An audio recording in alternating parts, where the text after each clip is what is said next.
Hey guys, it's Lisa. In this video today I want to talk about the past, present, and future of search engine optimization. But I don't want to spend too much time in the past because I know you guys care more about the here and now and the future. But sometimes you have to go to the past to understand the future. So I'm going to briefly go through this 10-year period here between 2000 and 2010. Now I know 10 years on the web is like 100 years in real time because so much happened, but I'm just going to try to give you guys an overview. So back in the late 1990s, early 2000s, ranking a web page was so incredibly simple, you guys, because it was all about things like meta tags. You could create doorway pages, which were basically one-page websites that focused on the keyword you wanted to target. All you had to do was stuff your keywords in the content, the body of the page, and you were good to go. So for those of you guys that don't know what meta tags are, they're basically just descriptors that go into the head of your page. And if you use WordPress, which is what most of you guys use today, there are plugins like Yoast and all-in-one SEO that will allow you to add these descriptors to your pages very easily. And if you have like a static HTML site, of course you have to do all this manually. But I don't want to spend too much time on this because you can Google this, and I think most people are probably familiar with meta tags these days. So as we progressed through this 10-year period, let's say when we got to 2003, 4, 5, it became more about links. Now links were important, even early on in 2000, but it really became important between 2003, 4, 5, and going forward. And early on, it wasn't even about the quality of the links. It was just the quantity. So people would go to directory submission sites. They would do article directories like ezinearticles.com. And they would write articles, and then the byline would link back to their site. They would do link exchanges.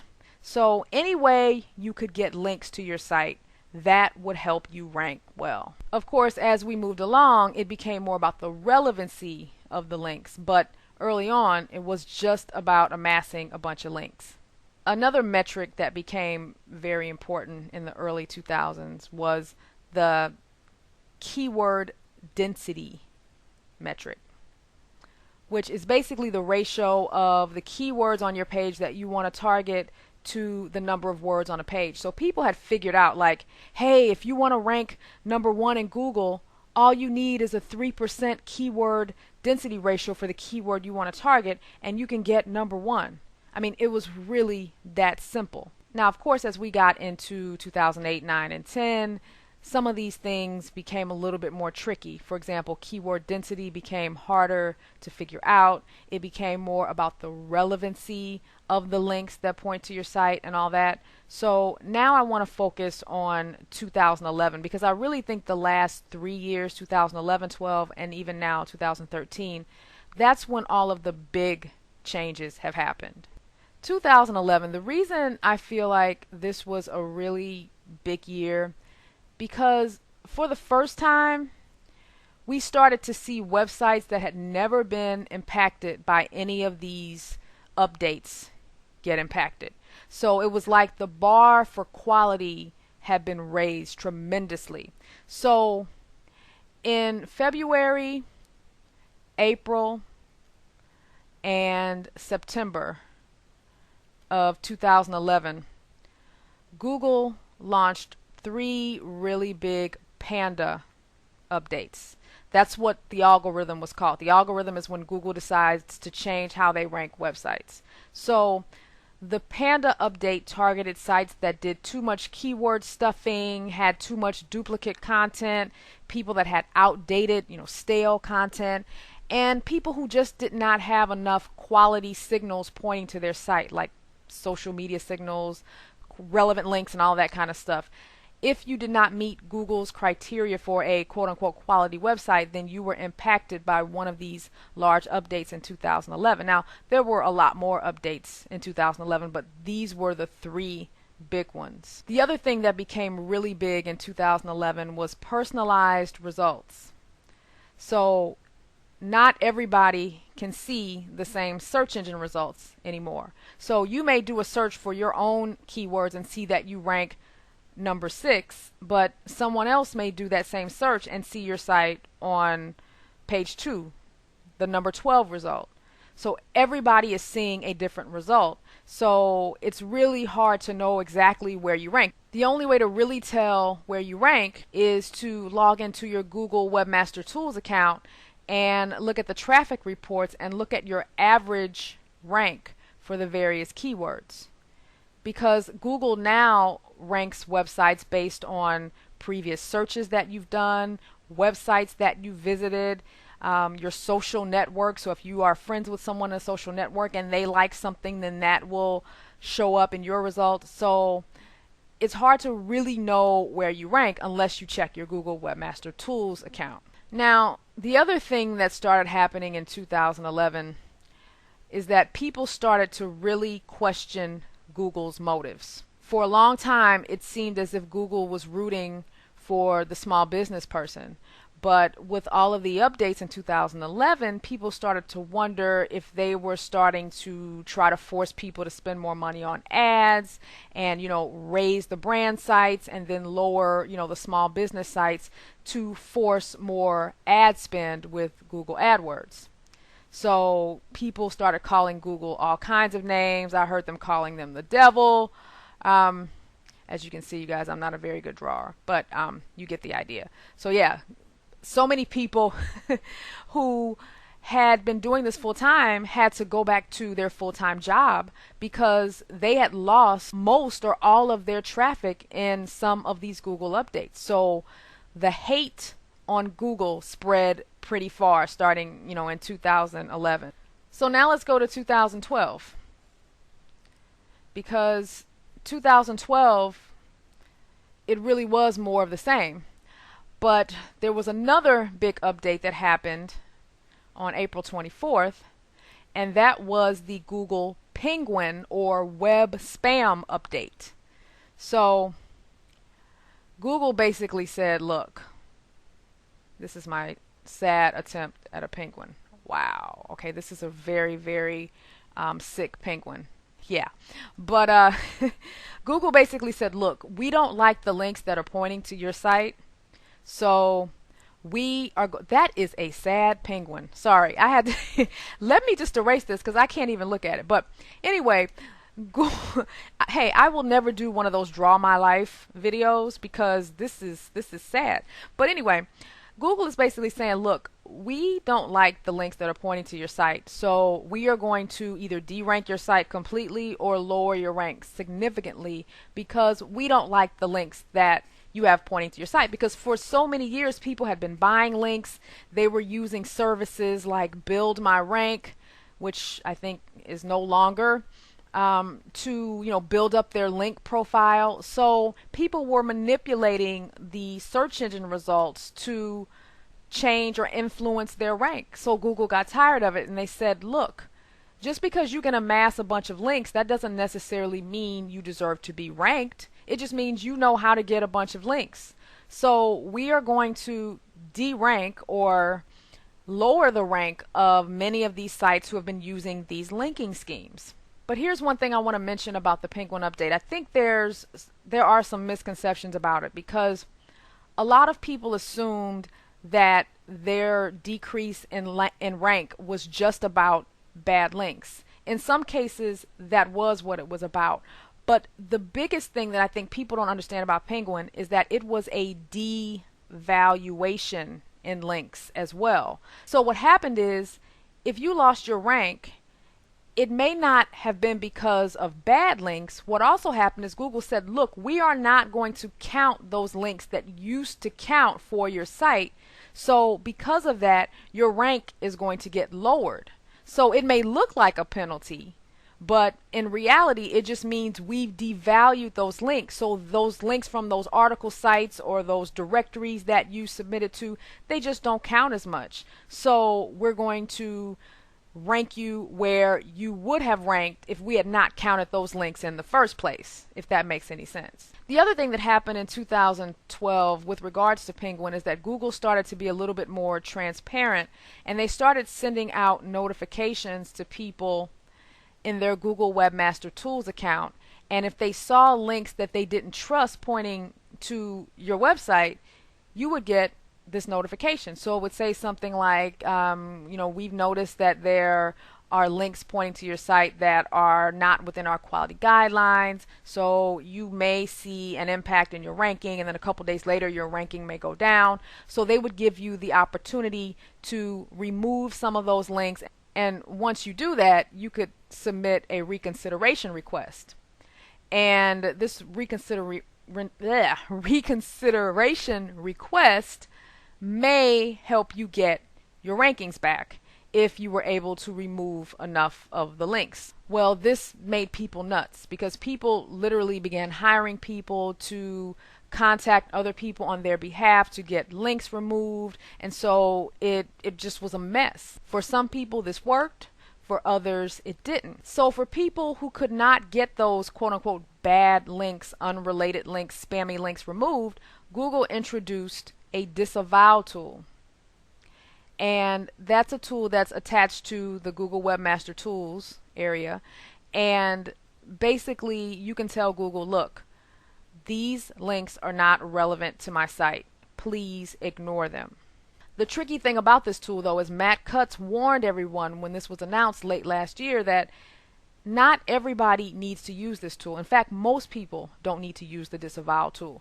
The only reason anyone should use this tool is if they received one of those notifications that says, hey, we don't trust some of your links. Because if you use this tool and start disavowing certain links, Matt says, hey, some of those bad links pointing to your site or those irrelevant links pointing to your site may actually help you. So unless you received a notice from us, don't worry about disavowing the links. We're getting better about knowing which ones we can ignore and which ones we're going to penalize you for. And then finally, 2012 ended, well, this was around, I guess, September or October, where Google launched the exact match domain update, where they penalized websites that were only ranking because they chose the keywords in the domain that they wanted to rank for. There weren't enough quality signals like social media signals or relevant quality backlinks pointing to the site to warrant that link. So they demoted a lot of sites that were ranking just because they had the keywords in the domain. So those were the big updates in 2011 and 12. Obviously, Google does a ton of updates a year. I've actually read it's like 500 to 600 updates a year, but those were the biggest ones. So let's talk about 2013. I feel like 2013 is more of a continuation of 2012. Google is making SEO a lot more challenging, a lot more difficult.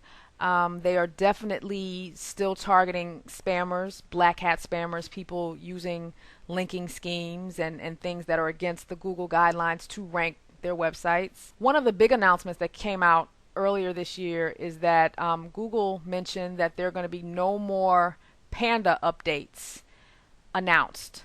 Panda is now going to be part of the 500, 600 updates that Google does a year.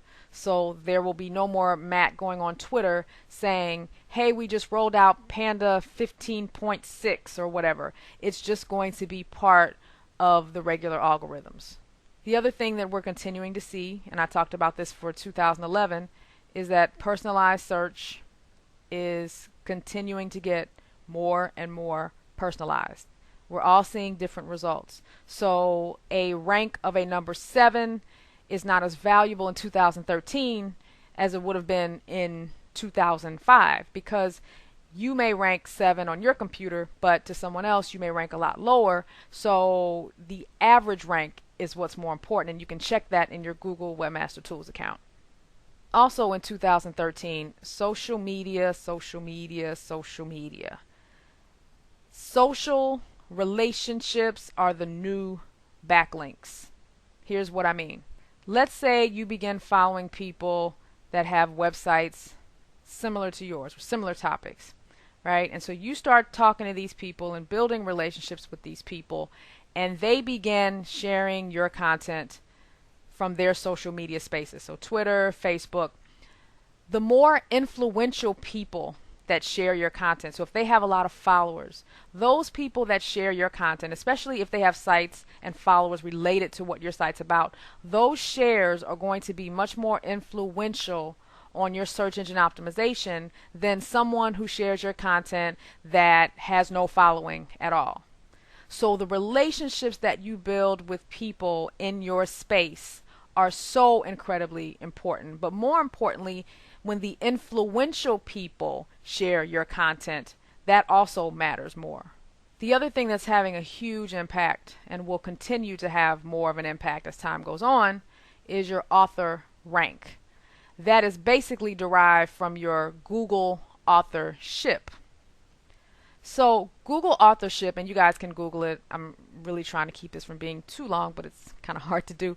It's basically when you tag your content to your name. So if you use WordPress, they actually have authorship plugins. So if you write an article and the article has your name on the page and it links back to your Google Plus profile, that's how you tell Google, hey, I own this content. So the more articles you write, and the more they get shared by people, particularly influential people, that's going to build up your author rank. So author rank is going to start playing a larger role in where your site ranks, because Google's going to look at all the articles you've written, how much they've been shared, how many links you have pointing to your article, and all of that is going to be influencing your search engine ranking over time. So I'm sure, as you guys know, guest blogging has been huge. And after the Penguin update last year, it became even more popular because people were looking for ways to get quality links. Well, just like anything else, guest blogging has gotten abused, and so Google has started to devalue some of the links from guest blogging. But what I've been reading is that they are going to look more at the person's author rank when it comes to guest blogging, and not so much the website that they're blogging on. So it's not going to matter as much on how many guest blogging articles you have. What really matters is, are people really sharing your content? And that's what's going to drive that author rank up. So that's the future of search engine optimization. It's less about the quantity, more about the quality. So your author rank is your individual reputation based on the links and the shares that the content you write receives. And that is going to play much more of a role in search engine optimization going forward. Now, if you follow the Google Webmaster YouTube channel, you may have seen a video by Matt Cutts on May 13th where he announced that there is a big update coming. It's basically going to be Penguin 2.0, which is going to also go after sites doing aggressive link building.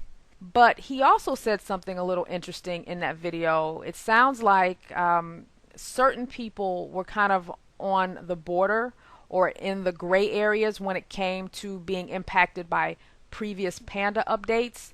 And it was almost as if Matt was admitting that Google was maybe a little bit too strict, or the filter was set a little too high with some of the updates. So some of the people that were on the borderline may actually get some of their traffic back. So it's going to be interesting to see how this update pans out. As with anything, especially these big updates, there are always going to be winners and losers. And unfortunately, high quality sites will still be impacted by these updates. Remember, this is an algorithm, so they're never going to be able to get this 100% right. So when these updates happen, unfortunately, sometimes the quality sites get hit.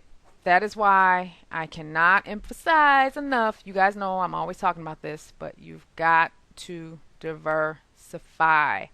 Get away from Google as much as you can, because we cannot control what they do. So if you diversify your traffic to email, to YouTube, to Pinterest, something I have really been experimenting with a lot, and I hope to have more content on that soon. You just can't rely on Google anymore. It's just not a solid business model. It's too dangerous. So what I would say to do today is, first off, if you're just starting, target small niches. If you use the Google AdWords keyword tool, forget that old tip of, looking for topics that get 10, 20,000 searches per month. Look for topics or keywords that get 2 to 4,000 keyword searches per month. Write for humans, not for search engine bots. In other words, don't repeat your keywords tens of thousands of times in your content. Write naturally and use variations of those keywords. Stay away from link building schemes. If it works now, it probably won't work in the future. Build up your author rank by writing stellar content. I'm not talking about the mediocre content that used to work in 2005. I mean going the extra mile so people want to share your content. Incorporate a very good video within your content. Add an infographic or something like that to make the content more interesting. Get involved in social media. Start following people that have sites similar to yours and build relationships so they will share your content. This is the future of search engine optimization, you guys. So good luck. I hope this helped, and I'll see you in the next video.